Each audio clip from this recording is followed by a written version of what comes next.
오늘은 조금 더 많은 분들이 이렇게 오셔서 예배 자리에 있는 것이 참 제 마음에 감사한 생각이 듭니다. 이번 주간에 저희 목회자들 제자선교회 단톡방에 이런 글이 올라왔습니다. 어떤 목사님이 저쪽 인천 서울 쪽에 목회하시는 목사님인데, 어찌하여 어느 때까지입니까? 오늘 홍해를 가르치는 말씀을 묵상하면서 현실 고민을 얘기해 봅니다. 코로나로 도배되어 버린 세상과 세상의 힘을 가진 자들의 세상이 되어버린 현실에 기독교는 대안을 제시하지 못하고 오히려 조롱거리가 되어버린 세상이다. 왜? 오늘날은 여호와께서 간접적으로 개입하시는 일이 눈에 보이게 행하시지 않을까? 성경적으로 기다림, 감추심, 모르게 하심, 알려주시지 않는 것은 알고 있다. 그러나 현실적으로 세상 속에서 하나님의 침묵이 흘러만 가고 있다. 인간의 힘듦과 교회와 목사의 힘듦이 있다. 현실적으로 실용주의적 일상이 전부가 되어버린 세상이 되었다. 그냥 하나님의 주권만 믿고 임의와 아직이란 원론적인 태도만 있다면 그것은 대안이 아닌 듯하다. 대안이 무엇인지 이야기를 듣고 싶다. 사이다 같은 시원한 대답을 기대해 봅니다. 라는 글이었습니다. 한마디로 코로나 시대에 하나님의 뜻이 뭔지 모르겠다. 그런 거죠. 고민이 된다. 왜 이렇게 교회가 긴 시간 동안 어려움 가운데 있고, 그리고 이런 극단적인 질병이 창궐해서 어려움의 시대가 계속되는지 알 수 없다. 그랬더니 어떤 목사님 밑에 한 줄로 댓글을 달았습니다. 하나님의 징계일 수도 있지요. 그러니까 바로 답글이 올라옵니다. 그런데 징계를 모두가 당하니 퓨퓨. 고센 땅에는 피해갔는데 전부가 다 이렇게 글이 올라옵니다. 전부가 다 이렇게 고난을 당하고 있다는 거죠. 그러자 다른 목사님이 답변을 했습니다. 그간의 목회적 삶 가운데 반성과 성찰의 기회가 되고 주님의 부르심을 다시 확인하면서 오늘 주어진 삶의 환경 안에서 낮아짐을 배우고 주의 뜻은 밝히 알고 새롭게 주님의 영광을 구하는 계기가 된다면 조롱도 힘듦도 현재와 미래를 인도하시는 하나님의 뜻이라 믿어요. 자기를 돌아보고 기도의 가치를 붙드는 기회가 되었으면 합니다. 라고 답변을 했습니다. 은혜가 좀 되시나 봐요. 그랬더니 그 밑에 또 다른 목사님이 교회도 징계에 대상할 수 있겠지요. 그리고 또 댓글을 달았습니다. 그랬더니 이 처음 글을 올리신 분이 그건 저도 동의합니다. 이렇게 댓글을 달았더라고요.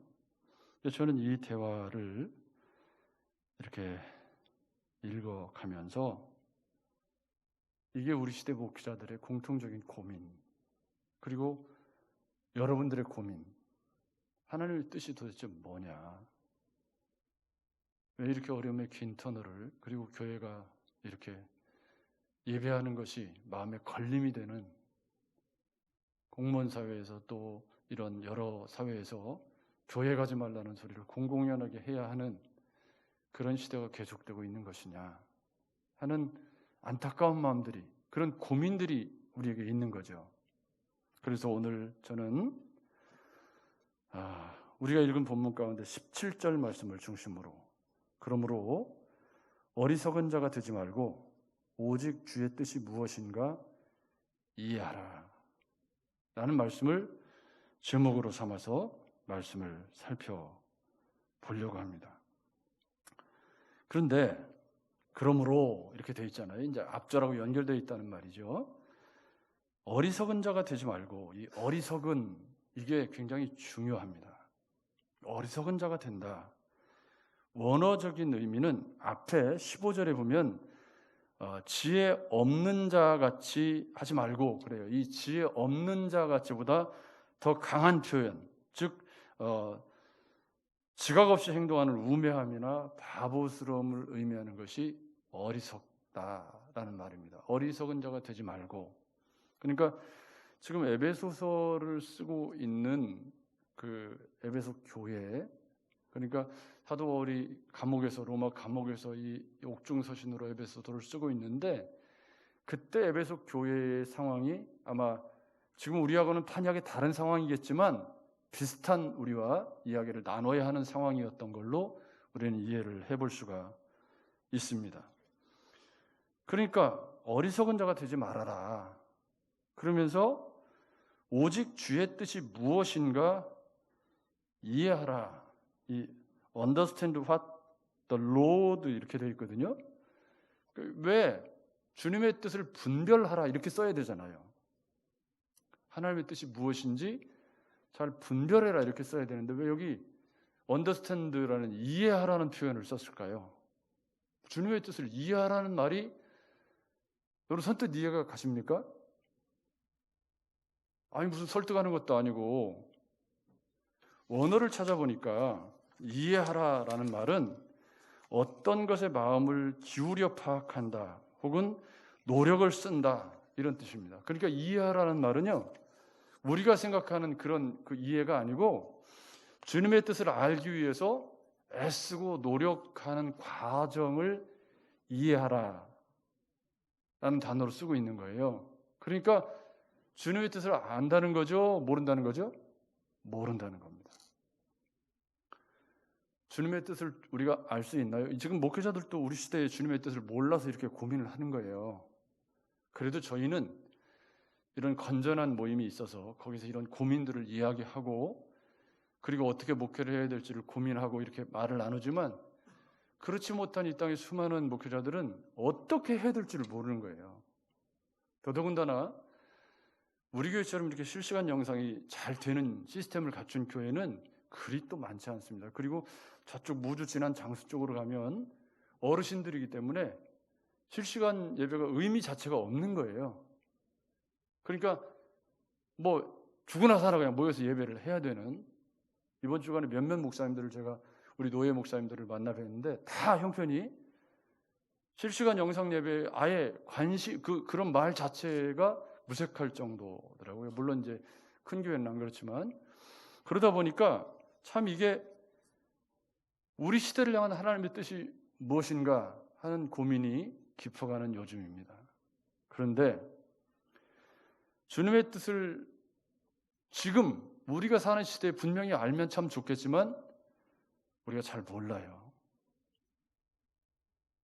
이번 주간에 묵상했던 출애굽기 14장을 보면 사실은 그 말씀으로 제가 오늘 설교를 하고 싶었어요. 어린이 주일이지만 칼럼으로 제가 대체를 했고, 이번 주간에 묵상했던 광야의 이스라엘 백성들 이야기를 말씀으로 나누고 싶었는데 묵상을 너무 신실하게 했을 거라고 제가 믿는 마음이 커서 다 이 말씀은 이해하고 있겠지.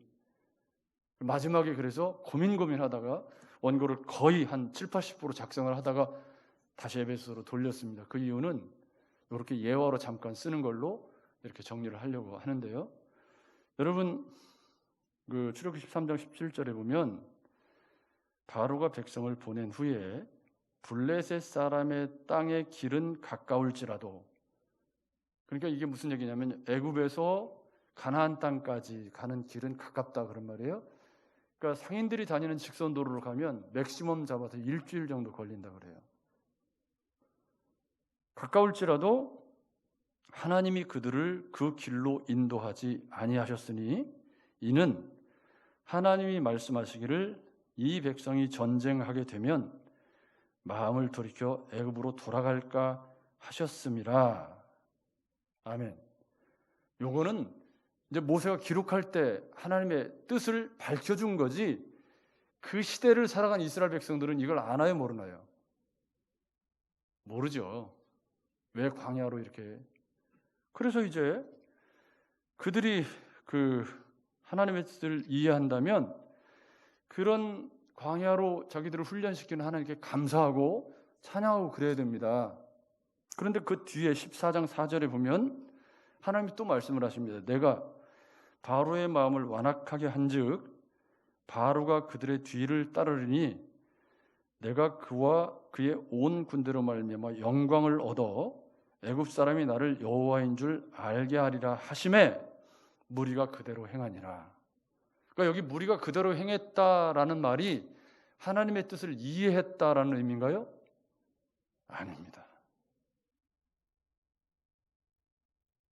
하나님의 뜻을 올바르게 알았다는 의미가 아닙니다. 왜냐하면 뒤에 이어지는 행동들을 보면 전혀 하나님의 뜻을 이해한 게 아니기 때문입니다. 그래서 곧 상황이 닥쳤습니다. 마음이 변한 바로가 선발된 병거 600대와 애굽의 모든 병거를 동원하고 막 굉음을 일으키면서 막 먼지를 일으키면서 막 추격해 오는데 이스라엘 백성들을 홍해를 뒤에다가 배수진으로 치고 앞쪽에는 애굽 군대가 막 달려오는 상황을 만나게 됩니다. 멀리서 보니까 막 병거들이 막 달려옵니다. 애굽에서 노예 생활을 벌써 430년 했어요. 그리고 마지막 100몇십 년은 아주 혹독하게 노예로 아주 종살이를 모질게 하다가 나왔거든요. 그러니까 이 사람들이 애국 군대가 막 오는 거 보니까 벌써 이미 마음이 쫄아가지고 두려움이 가득 차서 뭐라고 얘기하냐면 이스라엘 자손이 심히 두려워하여 여호와께 부르짖고 그들이 또 모세에게 이르되 애굽에 매장지가 없어서 당신이 우리를 이끌어내어 이 광야에서 죽게 하느냐? 어찌하여 당신이 우리를 애굽에서 이끌어내어 우리에게 이같이 하느냐? 우리가 애굽에서 당신에게 이른 말이 이것이 아니냐? 이르기를 우리를 내버려 두라. 우리가 애굽 사람을 섬길 것이라 하지 아니하더냐? 애굽 사람을 섬기는 것이 광야에서 죽는 것보다 낫겠노라. 여기에 이런 그 이스라엘 백성들의 말이 어리석은 자가 되는 길입니다. 어리석다, 어리석은 자가 되지 말고 라고 했을 때 그 어리석다라는 말에 가장 정확한 그림 언어가 이 본문에 나오는 이스라엘 백성들의 태도입니다. 이게 무슨 말이냐면 어리석다, 분별력이 없다. 이 말은 상황이 발생하면 그 상황에 따라서 갈팡질팡하는 거죠. 그죠? 하나님의 뜻 뭐 그런 거 생각할 마음의 여유가 없고 일단 막 문제가 쳐들어오니까 옛날이 좋았지 뭐 그때가 좋았지 이러면서 하나님을 원망부터 하고 보고 마음으로부터 주님께 대한 깊은 실망과 이런 것들을 막 표출해내는 거예요. 행동으로 그렇게 행동하고 그게 어리석다라는 말입니다. 그러니까 이 백성들이 주의 뜻을 이해했느냐? 이해하지 못했습니다. 아마 우리가 이 세상을 떠날 때까지 주님의 뜻을 온전히 이해할 수 없을지도 모릅니다. 코로나를 왜 우리 시대에 주셨는지 한참 시간이 지난 뒤에 역사가 평가를 하겠지만 지금 우리가 그것을 섣부르게 진단하거나 이야기하기는 어려운 일입니다. 여러분 동의하시죠? 왜 이렇게 하시는지 물론 뭐 하나님의 징계일 수도 있다 뭐 이렇게 이야기할 수 있겠지만 그건 함부로 말할 수 없는 일이고요. 그렇게 또 말하는 것이 또 우리의 마음에 상처가 되기 때문에 굉장히 조심스러운 일이죠. 그래서 오늘 본문에 주의 뜻을 이해하라, 이 이해하라는 슈니에테라는 이 말이 이해하려는 노력, 그 과정을 의미하는 단어라는 것을 주의해서 보셔야 합니다. 그러니까 이것은 주의 뜻을 이해하라라는 이 사도 바울의 표현은 뭐냐면 그런 상황 속에서 우리의 신앙적인 태도를 의미하는 거죠. 어떻게 그 상황에 대처하고 있느냐. 주의 뜻을 이해하라라는 말은 그런 상황 속에서 주님이 우리에게 무엇을 원하시는가에 대한 고민을 가지고 그런 상황들에서 어떤 태도를 가져야 할까가 이 단락에 묻어나고 있는 말씀입니다. 그러니까 15절 말씀을 다시 보면요. 이 17절 말씀을 염두에 두고 15절 말씀을 읽어보면 그런즉 너희가 어떻게 행할 것을 자세히 주의하여 요게 이해하다라는 말과 연결되어진 표현이죠. 그러니까 어떻게 지금 이 어떻게 행할 것을 이른 이 행하다는 말은 원어적인 의미는 걸어간다는 뜻이에요. 그러니까 신앙생활은 머물러 있는 것이 아니라 계속 걸어가는 거죠. 여러분 우리는 계속 걸어가는 거예요. 신앙생활이 머물러 있는 게 아니에요. 지금 나이도 계속 먹고 있잖아요. 그리고 벌써 2021년 시작했는데 벌써 5월 달이잖아요. 계속 흘러가고 있기 때문에 우리는 계속 가고 있죠. 근데 계속 걸어가고 있는데 그 걸어가는 여정에서 주님을 더 닮고 성숙을 향해서 걸어가는 사람도 있고 다 걸어가고 있는데 제자리 걸음하고 있으면 어떻게 되는 거죠? 그걸 퇴보하는 거예요. 그러니까 신앙생활이라는 건 뭐 이렇게 정지되어 있다라는 개념이 없죠. 성장하거나 퇴보하거나 둘 중에 하나죠. 여러분 맞죠? 그런 거니까 여기 어떻게 행할 것을 이라는 말은 주님의 뜻을 어떻게 이해하고 지금 우리 시대에 어떻게 살아야 될지에 대한 고민, 그것을 의미하는 말이 행할 것. 그러니까 행한다는 말은 지금 우리 시대에 어떻게 믿음으로 걸어갈 것인가, 이것을 자세히 주의하여 고민하라는 말이죠. 그리고 찾으라는 말이죠. 여러분 맞죠? 생각 없이 살라는 말이 아니고 흘러 떠내려가지 말라는 말입니다. 그러니까 지혜 없는 자같이 말고, 이 지혜 없는 자같이라는 말이 어리석다라는 말과 같이 연결되어져 있는 말입니다. 그리고 지혜 있는 자같이 하여라는 말이 이제 뒤에 나오는 이야기인 것이죠. 그래서 이 15절과 17절이 이야기하고 있는 그 사이에 어떤 말씀이 들어있죠? 세월을 아끼라, 때가 악하니라 라는 말씀이 사이에 들어있습니다. 그러면 지혜 있는 자같이 하는 것은 세월을 아끼는 것입니다. 어떻게 하는 것이 세월을 아끼는 건가요? 여기 세월이라는 말은 성경의 시간을 의미하는 말이 여러 표현이 있는데요. 그 중에 우리가 제일 많이 쓰는 것이 카이로스라는 말이에요. 이 카이로스라는 말은 하나님이 주신 시간, 하나님이 허락한 기회의 시간, 지금 딱 한 번 주어져 있는 그런 굉장히 중요한 하나님의 기회 혹은 하나님의 때라는 의미로 쓸 때 카이로스라는 말을 쓰죠. 그냥 호라라는 말도 있고 또 크로노스라는 말도 있는데요. 이렇게 쭉 흘러가는 시간들을 의미할 때는 크로노스라는 말을 쓰고, 그러니까 여기서 세월을 아끼라라고 하는 것은 지금 내가 살고 있는 내 인생의 시간, 혹은 지금 코로나로 우리가 신음하고 있는 지금 우리가 살고 있는 이 시간, 그 시간을 세월이라고 읽으면 정확한 표현입니다. 그래서 이 세월이라는 말은 정말 하나님께서 우리에게 지금 살게 하신 지금 우리 시대 이 코로나의 긴 터널, 그 시간을 의미하는데 그 시간을 아끼라는 겁니다. 이 아끼라는 말이 원어적인 의미는 속량하다라는 뜻입니다. 시간을 우리가 예수 그리스도께서 피 흘려 우리를 값주고 사셨다 할 때 그때 쓰는 말이 아폴리트로시스, 속량이라는 말입니다. 그래서 이 성경을 번역할 때 킹제임스 버전 옛날 고전 번역 성경은 리디밍, 구속이라는 단어를 썼어요. 리디밍 더 타임, 시간을 구속해라, 이렇게 번역했단 말이에요. 그러니까 이게 무슨 얘기냐면 이런 지혜 없는 자같이, 어리석은 자같이 하는 것은 뒤에 나오는 술 취하고 방탕한 것과 연결이 되어 있고요. 지혜 있는 자같이 하나님의 뜻을 이해하는 삶은 시간을 구속하는 삶을 살아가는 거다.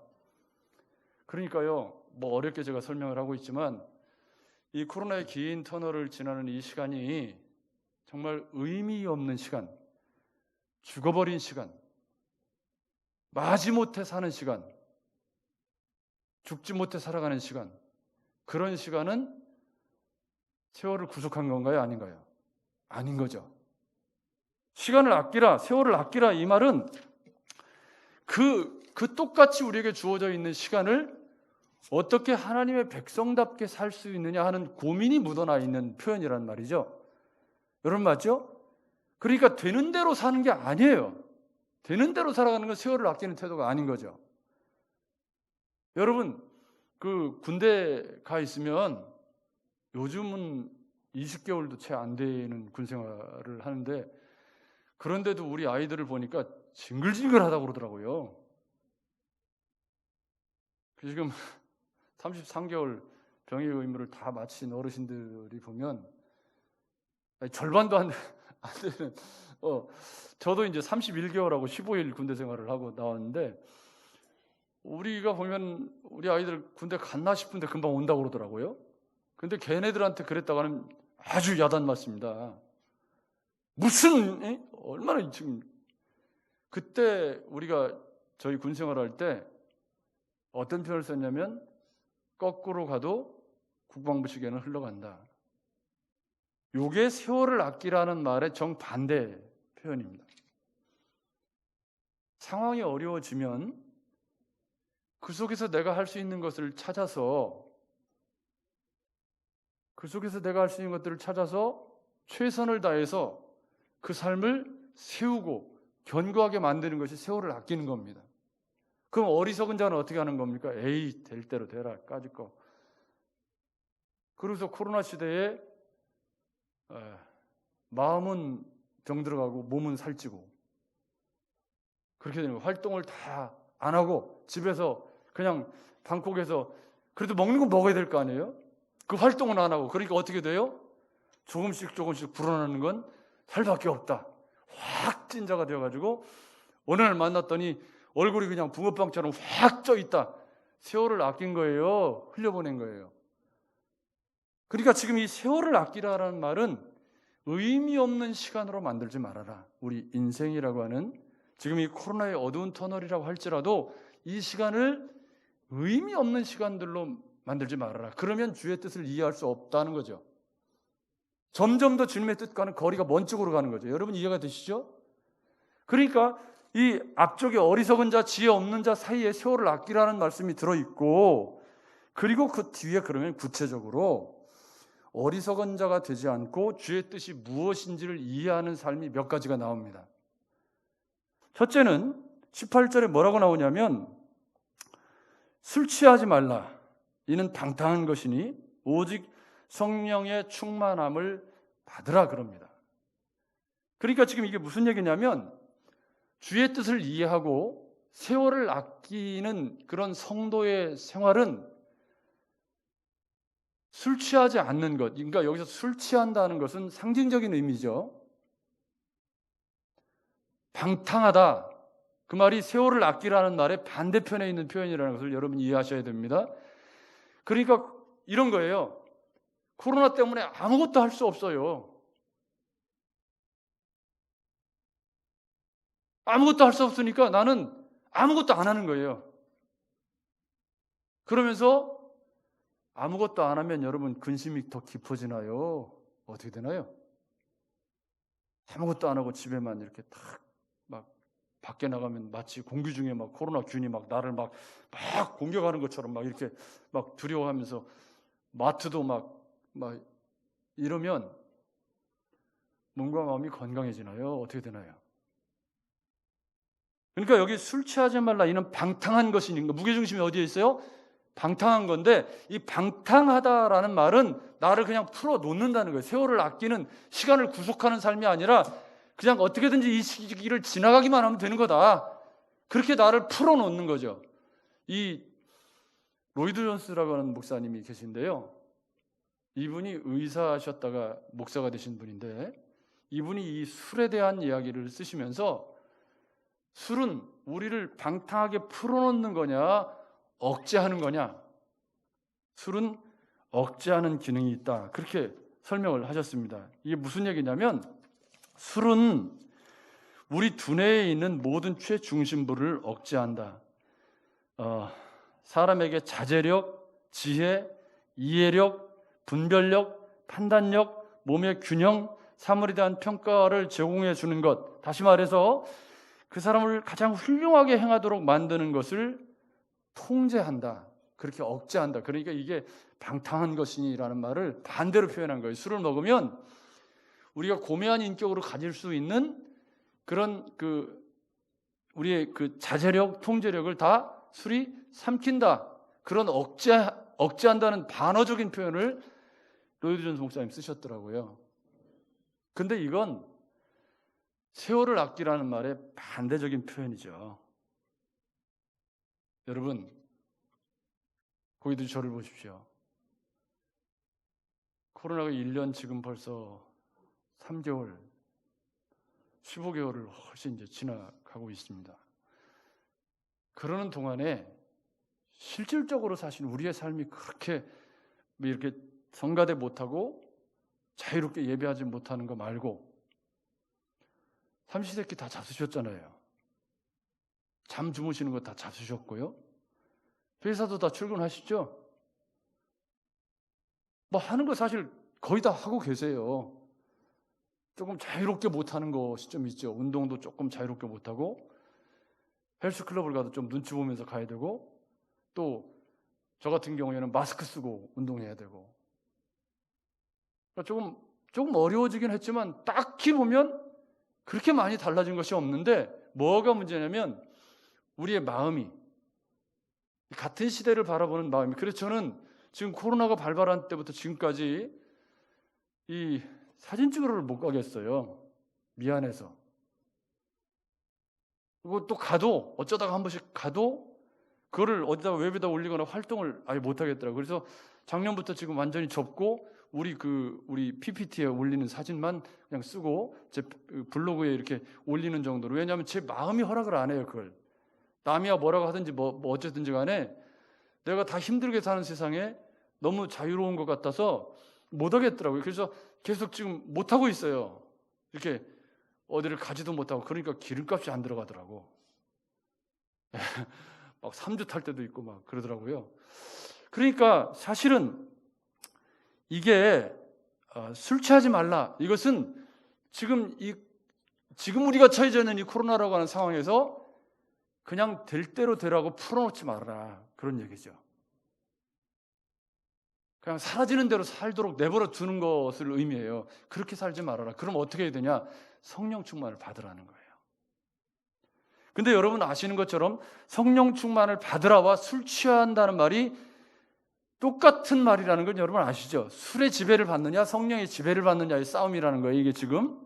그러니까 주의 뜻이 무엇인지를 이해하는 방향 쪽으로 우리의 삶이 가려면 성령 충만을 받는 방향으로 이 어둠의 시대를 방향전을 해서 그렇게 살아야 된다는 거예요. 여러분 맞죠? 그러니까 성령 충만을 받으라. 그래서 저는 이게 원어적으로 어떤 수동적인 의미가 있을까 해서 원어를 찾아봤더니 그런 뜻이 아니고 성령 충만한 생활을 하십시오 이렇게 읽어야 돼요.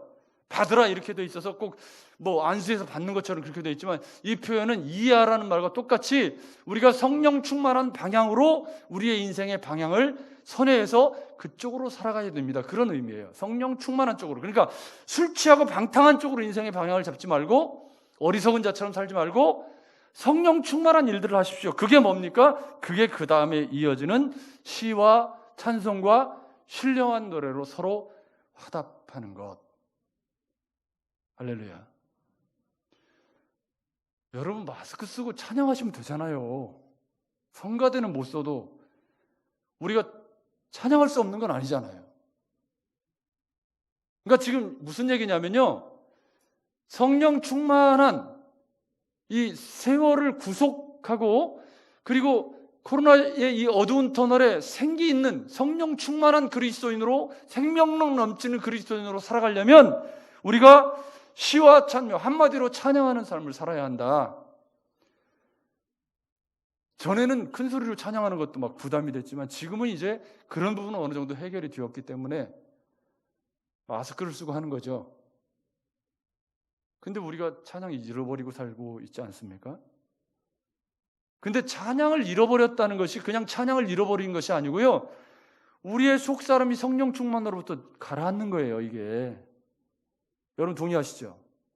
의욕도 없고 신앙생활에 즐거움도 없고 기쁨도 없는 아무것도 할 수 없어. 그렇게 가름지으면서 그렇게 판단하고 그렇게 결정 지어놓고 우리 스스로 어떻게 되는 거죠? 영적으로 자꾸 깔아앉아가는 거죠. 그렇게 하지 말라는 거죠. 주의 뜻을 이해하는 성도는 주님의 뜻을 찾아가려고 애쓰는 성도는 세월을 아끼는 시간을 구속하는 삶을 살아야 되는데 그 시간을 구속하는 것은 성령 충만한 삶으로 가는 거예요. 그 성령 충만한 삶으로 가려면 시와 찬미와 신령한 노래들로 서로 뭐 하라고요? 화답. 이 말은 한마디로 말하면 찬양하는 삶을 살아야 한다 그런 뜻입니다. 여러분 혼자 예배당 오셔서 고래고래 찬양한다고 누가 뭐라고 그러나요? 집에서 내가 이렇게 일을 하면서 찬양한다고 해서 누가 뭐라고 그러나요? 예배 중에 우리가 찬양한다고 누가 뭐라고 그러나요? 뭐라고 안 하죠? 아무도 뭐라고 안 하잖아요. 근데 우리가 지금 찬양을 잃어버리고 살고 있다. 찬양을 해도 왠지 신도 안 나고 기쁨도 없는 것 같고, 여러분, 주님의 뜻을 찾아가는 과정에 우리가 해야 될 것은 우리를 그대로 어리석은 자처럼 방치해두는, 시간을 구속하는 게 아니라 그냥 내버려두는 가장 나쁜 것이 뭐냐면 깔았는 대로 그냥 놔두는 거예요. 그래서 사도 바울은 어떻게 하는 게 세월을 구속하는 거냐, 어떻게 성령 충만으로 주의 뜻을 이해하는 방향 쪽으로 우리의 삶이 가는 거냐라고 했을 때, 시와 찬송과 신령한 노래들로 서로 화답해야 한다. 여러분, 찬양을 회복하셨으면 좋겠습니다. 제발. 좀 마스크 써서 좀 불편해요. 제가 지난주에 요 앞에 이런 걸 넣고 있거든요. 제가 요 가드라는 거예요. 마스크 가드. 근데 요걸 빼고 설교를 했더니 숨을 못 쉬겠는 거예요. 설교할 때 자꾸 막 숨이, 그래가지고 안 되겠다. 그래갖고 다시 이 공간을 만들어주는 가드를 제가 여기 속에 넣었어요. 이렇게 하면 숨쉬기가 편해요. 700원인가 500원인가 해요. 찬양하는 숨쉬기가 힘들면 요거 하나 끼시면 돼요. 요거 홍보하는 거 아니고 여러분, 우리가 찬양을 잃어버린 것이 단순히 찬양을 잃어버린 게 아니고 주님 앞에서 주의 뜻을 분별하는 우리의 삶 자체가 가라앉는 게 문제예요. 여러분 맞죠? 그게 코로나한테 삼켜가지고 그것을 지금 술 취하지 말라 이는 방탕한 것이라고 할 때, 이 술 취하는 것이 꼭 술 먹고 해롱하라는 것이 아니라 그냥 흘러가는 대로 그냥 내버려 두고 깔아앉아서 그게 깔아앉은 대로 흘러가도록 우리를 놓아두는 게, 그게 바로 술 취하고 방탕한 것이다. 그런 뜻이죠. 여러분 맞죠? 그러니 어떻게 해야 돼요? 주의 뜻을 이해한다는 것이 의지를 드리는 것이기 때문에 시와 찬송과 신령한 노래를 화답하는 일도 의지를 들여서 우리가 주의 백성이기 때문에 이 어둠의 시대에 주의 백성으로 생존해야 되고 힘을 내야 되는 그런 존재들이기 때문에 의지를 들여서 찬양하는 거죠. 여러분 그렇게 하시기를 주의 이름으로 축복합니다. 깔아앉고 죽어가는 대로 그냥 놓아두지 마시고, 여러분 예배당에 나와서 기도하는 거 누가 뭐라고 그래요? 고함을 치든 뭐 방언을 하든 뭐 뒹굴든 누가 아무도 뭐라고 그러는 사람 없어요. 집에서 여러분 누가 기도하는데 누가 뭐라고 그러던가요? 이웃이 뭐라고 그러던가요? 아무도 뭐라고 하는 사람 없어요.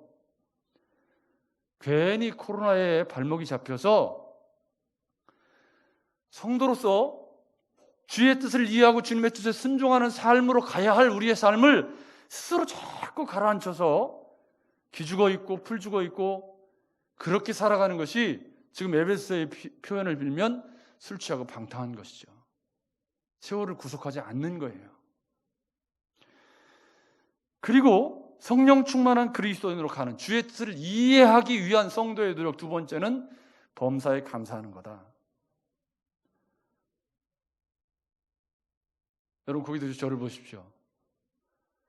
코로나 시대가 되니까 감사한 것이 하나도 없나요? 우리 여성분들은 감사한 게 많아. 일단 마스크를 쓰고 다니니까 화장을 안 해도 돼. 야, 이거 그죠? 이거 화장하는데 막 여러분 범사에 감사한다. 감사할 것이 한 가지도 없는데 무슨 감사를 하란 말입니까? 지금 세상 돌아가는 모습이 보이지 않습니까? 이렇게 볼멘 소리를 할 수도 있습니다. 근데 여러분 거기도 저를 보십시오. 그렇다고 원망하고 불평하고 막 욕하고 막 싸우고 그러면 뭐가 좀 좋아지나요? 한번 따라서 하십시다.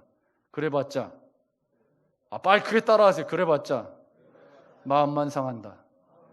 그렇게 하면 마음만 상하는 거예요. 상황이 좋아지나요?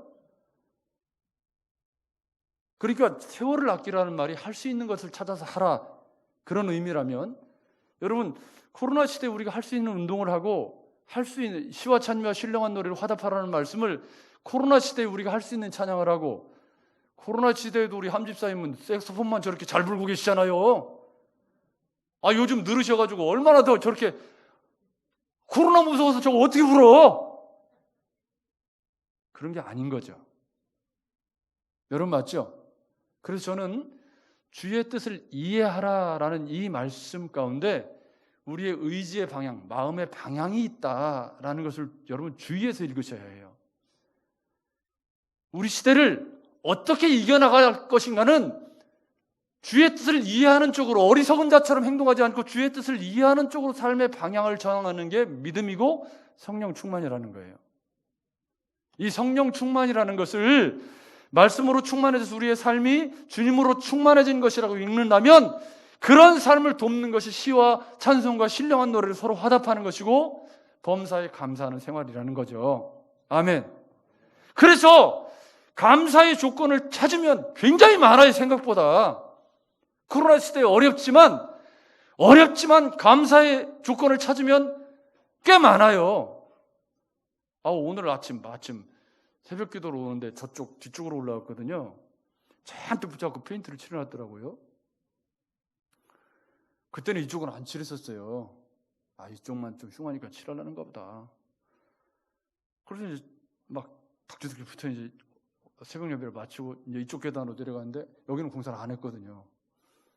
근데 예배하러 오니까 이쪽도 공사를 했고 새벽에는 하얀 페인트만 칠해가지고 냄새가 안 났어요. 수성 페인트만. 예배하러 왔더니 막 쏴붙여가지고 막 냄새가 막, 그러니까 속으로 막 이게 교회 박해지 막 이런 생각이 막 들기도 하고. 그런데 또 한편으로 다르게 생각해보면 저러면 또 이뻐지잖아요. 제가 이사하고 나서 집 방문턱에 페인트를 칠하는데 냄새가요 얼마나 골뻑해지게 아픈지요. 정말 그냥 문 다 열어놓고 있어도 그냥 막. 그런데 제가 그때 한 말이 뭐냐면, 이뻐지려면 참아야 돼. 감사라는 게 그런 거죠. 건물 좀 이뻐지게 하려고 페인트 칠하는데 조금 오늘 불편한 거 좀 참지. 근데 어리석게 말하면 왜 하필 주일날 이거 하냐. 여러분 이게 사소한 거지만 마음의 방향이 그렇게 되는 겁니다. 여러분 동의하시죠? 여러분 속사람을 들여다보십시오. 코로나 시대에 내가 마음의 방향이 어디를 향해 가고 있는가? 주의 뜻을 이해하라는 표현을 쓴 것은 이 시대를 향한 주님의 뜻이 무엇인가를 고민하고 생각하는 그리스도인이 되라는 뜻인데, 그러려면 내가 은혜로부터 멀어지지 않아야 돼요. 주님은 그래서 성령 충만함을 받으라고 말씀하고 있는 거고, 사도 바울을 통해서, 그리고 세월을 아끼라고 말씀하고 있는 거고, 그것을 위해서 찬양하는 삶을 살아야 하고 범사에 감사할 줄 알아야 한다. 감사의 조건을 감사의 눈으로 바라보려고 해야 한다. 그것이 주의 뜻을 이해하는 것에 도움이 된다, 안 된다? 도움이 된다는 거예요. 그게 성도가 성령 충만한 그리스도인으로 어리석은 자처럼 나쁘게 부정적으로 나쁜 쪽으로 흘러 떠내려가지 않도록 우리를 붙잡는 것이다. 여러분, 고상한 변질과 타협이야말로 가장 나쁜 유형의 흘러 떠내려감입니다. 그러니까 우리가 모여서 예배하는 교회가 인원 제한이 있기 때문에 어렵잖아요. 그러니까 나는 다른 사람을 배려하는 거예요. 그렇지만 그러다가 타성에 젖어서 영 모이는 교회가 어려워질 수도 있어요. 그러니까 우리 스스로가 그것을 적절하게 주의 뜻을 이해하면서 조절해 나가는 게 그게 우리 주의 뜻을 이해하는 과정인 것이죠. 여러분 동의하시죠? 모든 것이 그렇다. 그래서 성령 충만한 삶을 위해서 찬양하는 삶과 범사에 감사하는 삶과, 그리고 21절에 뭐라고 말씀하죠? 그리스도를 경외함으로 피차에 복종하라. 이 복종하라는 말은 그 뒤에 아내들이여 남편에게 복종하기를 이렇게 설명이 쭉 나와요. 그 뒤에 뒷단락과 연결이 되어져 있긴 하지만 오늘은 주의 뜻을 이해하는 과정에서 우리가 피차에 복종하는 삶을 살아가는 것이, 질서를 지키고 삶을 세워가는 것이, 그것이 성령 충만한 그리스도인으로 가는 길이고 주의 뜻을 조금이라도 이해할 수 있는 그런 방향으로 가는 것이다. 그렇게 말씀하고 있는 것입니다. 사랑하는 여러분,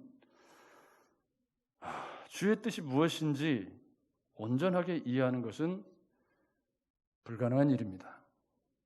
내가 사는 시대에 함부로 단정지어 말하는 것은 미숙한 것이고 어리석은 것입니다. 여러분 동의하시죠? 왜 코로나가 이렇게 창궐 하는지 함부로 단정지어 말하는 건 경솔한 거예요. 한 세대가 지나고 나서 역사가 평가를 할 테죠. 지나고 난 뒤에. 그러나 지금 하나님의 주권적으로 이 세상에 일어나는 일들에 관해서 우리가 섣부르게 판단하고 어리석은 자처럼 방탕하게 우리를 흘러 떠내려가도록 내버려 두는 것은 하나님 앞에 죄를 짓는 일이다. 그래서 우리는 주의 뜻을 이해하기 위해서 성령 충만한 그리스도인으로 코로나 시대도 방향을 잡고 시간을 구속하면서 부지런히 살고, 아멘. 아멘. 여러분 열심히 운동하세요. 목사가 열심히 운동하라면 이상한가? 코로나 시대에도 할 수 있는 운동을 찾아서 확진자 되지 마시고 건강관리도 하셔야 되잖아요. 할 수 있는 만큼 할 수 있는 운동을 찾아서 하시고, 그래야 마음도 건강해지지. 그 운동하는 만큼 찬양도 하고 기도 생활도 하셔야죠. 예배 생활도 성실하게 하셔야 되고. 여러분 맞죠? 그래야 코로나에 삼키지 않아요. 코로나에 완전히 삼켜버려져 가지고 거기에 짓눌려서 인생이 파괴되고 마음이 파괴되고 삶이 파괴된다면 그것이야말로 사단이 제일 좋아하는 일이 아니겠습니까? 그러면 주의 뜻이 무엇인지를 이해하려고 노력하는 그리스도인은 그렇게 살 수 없다 그 말이에요. 여러분 동의하시죠? 5월입니다. 오늘은 어린이 주일이고 엄밀히 말하면, 그리고 다음 주는 어버이 주일이고 5월은 가정의 달입니다. 사실 오늘 잠언 말씀을 통해서 저는 어린이 주일 설교를 충분히 했다, 저는 그렇게 판단을 하고 있습니다. 그렇지만 거시적인 측면에서 보면 지금 이렇게 주의 뜻을 이해하는 삶을 사는 것이 가장 좋은 가정교육이다, 신앙교육이다. 아멘. 부모가 가정에서 치열하게 말씀대로 살아가려고 노력하고 고민하고 그것을 위해서 쪼개고 나누고 그렇게 살아가는 그 삶이 자녀들의 눈에 어떻게 보여질지를 여러분도 아시지 않습니까? 가정의 달에 예수 믿는 사람들의 가정의 자녀들이, 부모는 교회를 잘 다니는데 애들이 왜 불가지론을 선언하고, 얼마 전에 그 큰 이슈가 됐던 것이 세들백 교회를 세우셨던 릭 워렌 목사님의 아들이 자살했습니다. 큰 기사가 떴어요. 그거 가지고 논란도 많았죠. 여러분 우리가 그걸 잘못을 따질 수는 없고요. 그 비하인드 스토리를 잘 모르니까. 그러나 한 가지 분명한 것은 우리 예수 믿는 부모가 가정에서 좋은 그리스도인이고 인격적인 그리스도인이 되어야 합니다. 자녀들이 볼 때 우리 부모가 믿는 예수가 나도 믿고 싶은 예수가 되어야 되죠. 그리고 그 삶이 흠모할 만한 삶이어야 합니다. 그런데 이중적이고 날카롭고 비인격적이고 온갖 예수 믿는다고 하면서 비윤리적이고 이렇게 살면, 그리고 교회 와서는 깨끗한 옷 입고 거룩한 척하고 그러고 살면, 그러면 그 아이들이 상처를 받습니다. 부모에게서. 그래서 교회를 떠나죠. 장성하면. 어릴 때는 끌려다니지만 장성하면 떠나는 겁니다. 사랑하는 여러분, 주의 뜻을 찾아가는 어려운 삶의 여정에서 우리는 세월을 아끼고 찬양하고 감사하면서 어리석은 자가 되지 말아야 합니다. 아멘. 그를 위해서 이 한 주간도, 또 새롭게 시작되는 5월도 시간을 구속하시고 시간을 쪼개서 운동도 열심히 하고 찬양도 열심히 하고 범사에 감사하는 삶을 살고 말씀 묵상은 더 열심히 하고 아멘. 다시 말씀 묵상은 더 열심히 하고 조금만 더 크게 해주세요. 말씀 묵상은 더 열심히 하고 아멘. 근데 이게 제일 어려워요. 저도 알아요. 어렵다는 거. 그렇지만 여러분 노력하십시오. 그게 주의 뜻을 이해하라는 말씀에 담겨있는 의미이기 때문에 그렇게 이 코로나 시대에도 주님의 뜻을 이해하기 위해서 세월을 아끼고 성령 충만한 삶을 향해서 찬양하고 감사하면서 피차에 복종하는 저와 여러분들이 되셔서 이 한 주간도 승리하시고 5월도 승리하시고 코로나가 끝나고 난 뒤에는 더 건강한 그리스도인으로 정금같이 나오신 여러분들이 되시기를 주의 이름으로 축복합니다. 하나님 아버지,